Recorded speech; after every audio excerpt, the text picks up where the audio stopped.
महंती सोहळा पंचावतार असं विविध देण्यात ठरला हा कार्यक्रम. पुसदकर बाबा असं महंतीचं नाव मी वाचलं. शंभर वाटलं की सांगतकर बाबा नाव असतं त्याच्यामध्ये असतं, कारण ते पुसत नाही कोणाला, सांगतात ना, प्रवचन करतात, दसवे वगैरे सगळे कार्यक्रम करतात, म्हणून ते नाव संयुक्तिक आहे असं उगीच वाटलं. जे गांभीर्याने घ्यायचं नाही आहे.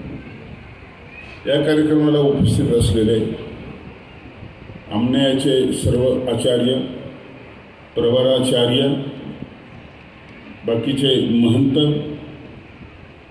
या कार्यक्रमाचे अध्यक्ष, सभाध्यक्ष माझे परमस्नेही कवीश्वर कुलाचार्य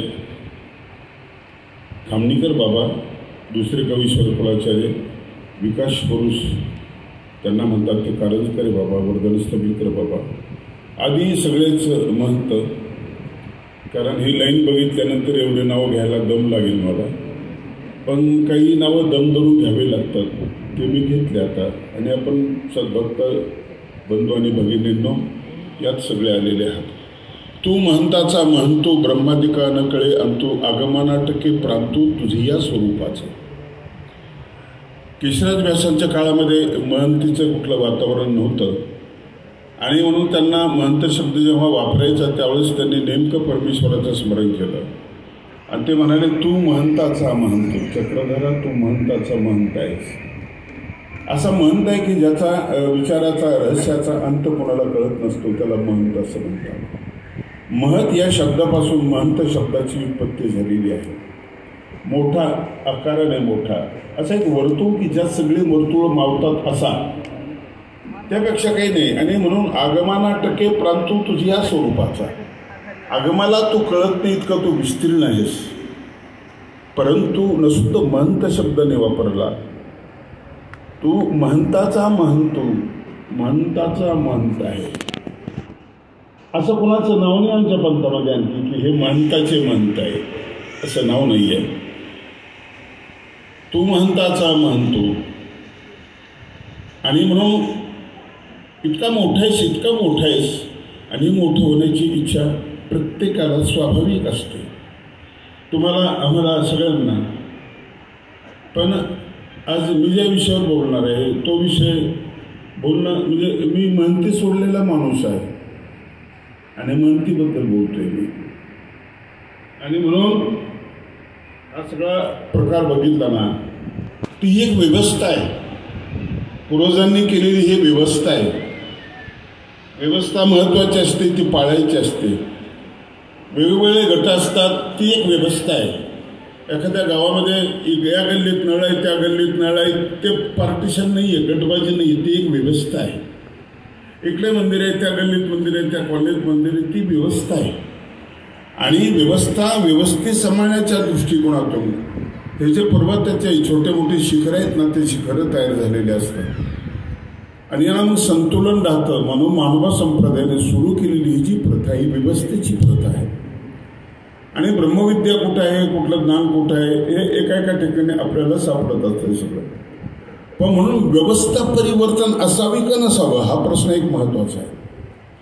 व्यवस्था खूप वर्ष असते, पण ती परिवर्तन आणि परंपरेच्या मध्ये असते, तिला कुठल्या दिशेने न्यायचं. मी आल्या बघितले की इथं 5 ध्वज आहेत.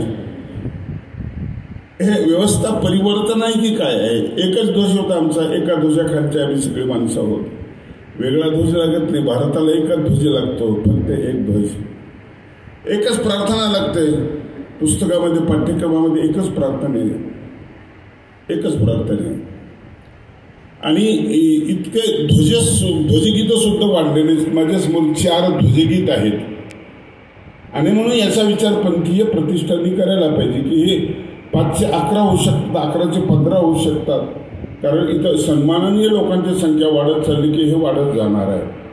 मग व्यवस्था परिवर्तन आहे की व्यवस्थेमध्ये थोडासा बदल करतोय आपण, याबद्दल कोणी विचार करत नाही असं मला वाटतं. तो विचार करणं महत्त्वाचं आहे.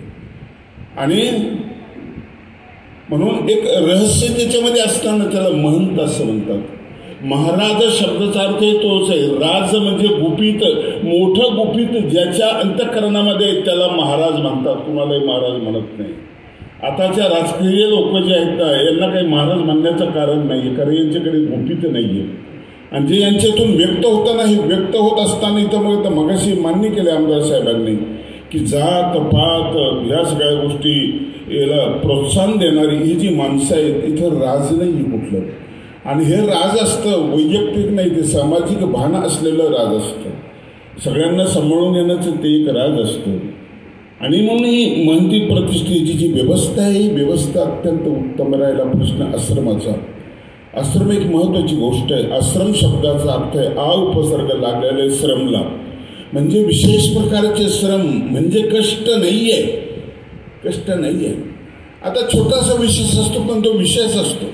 म्हणून डोंगर त्याच्यापेक्षा मोठा आहे म्हणून तो किमतीचा नसतो, तो विषय छोटा असतो कारण तो विशेष असतो.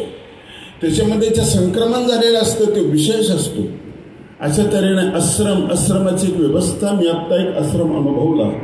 मी सुरुवातीला बोलून यासाठी जाणार आहे की त्या आश्रमाच्या व्यवस्थेसाठी मला तिथं जायचं आहे. आमच्या दत्तगडावर आलेला आश्रम, अमृते बाबांचा आश्रम, कधी काळी ऐकलेलं त्याचं स्वरूप जे आहे मी ते काल बघितलेलं आहे आणि अत्यंत चांगलं मला वाटलेलं आहे, अत्यंत चांगलं वाटलं. आणि म्हणून विरुद्ध धर्म शब्द जो वापरला जातो ब्रह्मविद्येमध्ये, परस्पर विरोधी टोकं एकत्र नांदतात. हे कुठं नांदतात? हे मोठ्यामध्ये नांदतात, महंतामध्ये नांदतात, मोठं वर्तुळ आहे त्याच्यामध्ये नांदतात. ओढे नाले नद्या गंग पाणी समुद्रामध्ये जातं, समुद्र विचलित होत नाही कारण तो मोठा आहे. वार्षे विन सागरू जैसा जळे नित्य निर्भरू तैसा निरुपचारू संतोषी जो. आणि एवढा मोठा व्यापक आहे ना, आणि एवढी मोठी त्याला व्याप्ती आहे, ते संतुष्ट आहे, भरलेलं संतुष्ट असतं. आणि म्हणून कालचा तो आश्रम मी बघितला आणि मी खरंच प्रभावित झालो. माझ्या गुरुबंधूचे ते शिष्य आहेत, पण भेटतानाच मी त्यांना सांगितलं माझ्या 2 अटी आहेत गडावर. एक, मी कुठेही बसलो तुम्हाला बोलायचं नाही, कुठेही बसलो तुम्ही बोलायचं नाही. मी त्यांच्या पोथीला बसतो. एका अंगाने मी खूप अहंकारी माणूस आहे, पण तो झिरवणारा एक माणूस माझ्याकडे आला, पोथीला बसतो. पोथीच्या वेळेला इतकं साधं आहे, साधं जीवन आहे. सिंपल सतरंजीवर बसणारी ती व्यक्ती आहे. आमनाचे म्हणत आहे सिंपल सतरंजीवर सगळ्यामध्ये मिसळणारे आहेत. आणि ते आमच्या गडावर चढत असताना रोड जो आहे ना, त्या काट्याकुट्यामध्ये बसून त्या ठिकाणी ते विजन करतात. जिथं माझ्या बाबळीच्या काट्याला भीती वाटते तिथे त्यांनी अमृताचं सिंचन केलेलं आहे. अर्थात माझी श्रद्धा कायम टिको आणि ही श्रद्धेय व्यक्तीवर अवलंबून असते. आणि म्हणून तुम्हाला काय व्हायचं आहे, आमच्या महानुभाव मुलांना सल्ला देत असताना मी असं विनंती की आईवडिलांनी सल्ला द्यावा की तुला कलेक्टर व्हायचं आहे, तुला आमदार व्हायचं आहे, तुला खासदार व्हायचं आहे. पण मी आमच्या लोकांना सल्ला देईन आमच्या मुलांना की तुला श्रद्धेय व्हायचं आहे. श्रद्धा तर ठेवतील लोक, पण ती टिकवणं तुझ्यावर अवलंबून आहे, ती टिकवणं तुझ्यावर अवलंबून आहे. आणि म्हणून अशी एक कमी वयातली व्यक्ती मी बघितली की मी त्यांची पोथी ऐकतो, अत्यंत चांगली अर्थात ब्रह्मविद्येच्या बाबतीमध्ये, बाकीच्या गोष्टीबद्दल बोलत नाही, ब्रह्मविद्येच्या. आणि सगळे विद्यार्थी अभ्यास करतात आणि स्वयंपाकही करतात, चपात्याही करतात. उचापात्या करण्यापेक्षा चपात्या करा हा सल्ला त्यांनी दिला. बाई कुणी चपात्या स्वयंपाक करत नाहीये. हा आदर्श आश्रम आहे. आश्रम म्हणजे विशेष प्रकारचे श्रम ज्याच्यामध्ये आहे, ज्याला उंची आहे, ज्याला खोली आहे, अशा तऱ्हेचं उंची खोली लांबी रुंदी ज्याच्यामध्ये सामावलेली आहे असं एक वर्तुळ म्हणजे आमनाय. आमनाम शब्दाचा अर्थ आहे मोठा. आमनाय म्हणजे मोठा. वेदाला आमनाय शब्द वापरलेला आहे. 4 आमनाय ते. माणूसच मोठा होतो का? नाही, वाक्य सुद्धा मोठं होतं. महावाक्य, एक वाक्य सुद्धा मोठं होतं. हो, वाकाराने लहान असलेलं सगळ्या ब्रह्मविद्येच्या तुलनेमध्ये किती छोटं आहे ते वाक्य आहे, पण ते गुणांनी आणि सगळ्या तत्वानी सगळ्या दृष्टीने ते मोठं आहे. आणि हा मोठा होण्याचा एक मोठा मार्ग मला त्या ठिकाणी एका माणसाने शोधलेला मला दिसलेला आहे.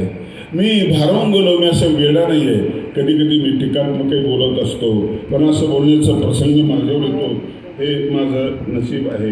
ही फार महत्त्वाची, अत्यंत महत्त्वाची गोष्ट आहे. आणि म्हणून मला 4 ओळी सुचलेल्या आहेत, त्या ठिकाणी मी म्हणतो. 4च ओळी जास्त. आम्हाला काय व्हायचं आहे हा प्रश्न आहे तो. नाही सापडत, डिलीट होऊन गेलं काय नसतो का सुचतं माझं ते. तो माणूस आहे हे कशावरून सिद्ध करायचं असा प्रश्न आहे त्या 4 ओळीमध्ये. तो माणूस आहे हे कशावरून सिद्ध करायचं. तो रिकामाच आहे सांग त्याला कधी भरायचं. म्हणती म्हणजे भरण आहे, एक एक गुण टाकण आहे आणि एक गुण आश्रमामध्ये खेळते असावेत. एक सात्विकता, एक प्रसन्नता. आश्रमातून बाहेर पडलेल्या विद्यार्थ्याच्या चेहऱ्यावर ते चिन्ह उमटलं पाहिजे, त्याच्या बोलताना ते चिन्ह उमटलं पाहिजे. खाली उतरता आलं पाहिजे, वर चढता आलं पाहिजे. बाबासाहेब आंबेडकर म्हणाले की अशी इमारत हिंदू धर्माची की 4च मजले आहेत, त्याला जिने नाही.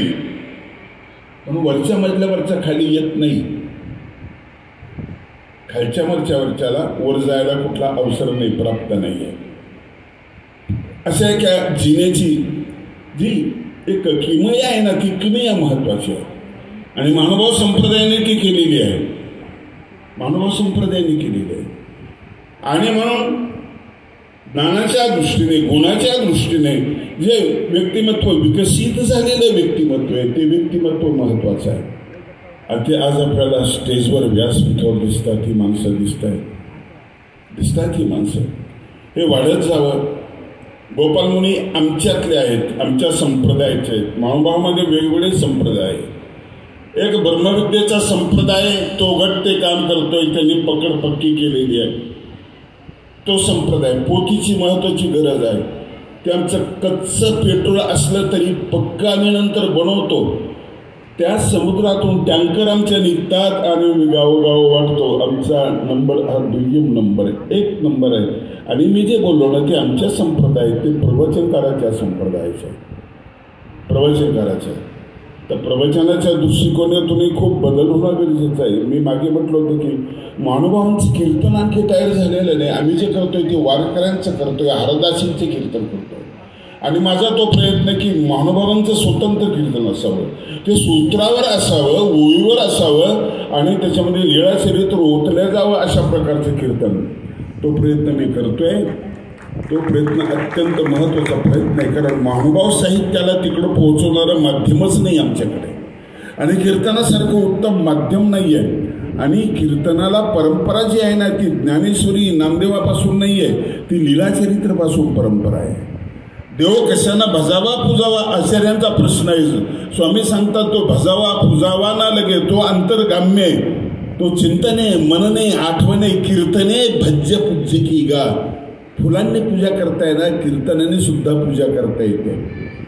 आणि म्हणून ती एक अपेक्षा आमचे जे कीर्तनकार या ठिकाणी रमेश शास्त्री वगैरे आहेत त्यांच्यासमोर बोलून दाखवतो. त्या दिशेने त्यांनी प्रयत्न करावा.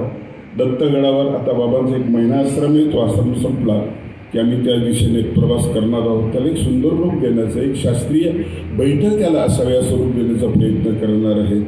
तर हे झालं महंतीचा कार्यक्रम. तो महंताचा महंतू परमेश्वराला म्हटलेला आहे. जय परम महंता जीव देह तिरिक्ता.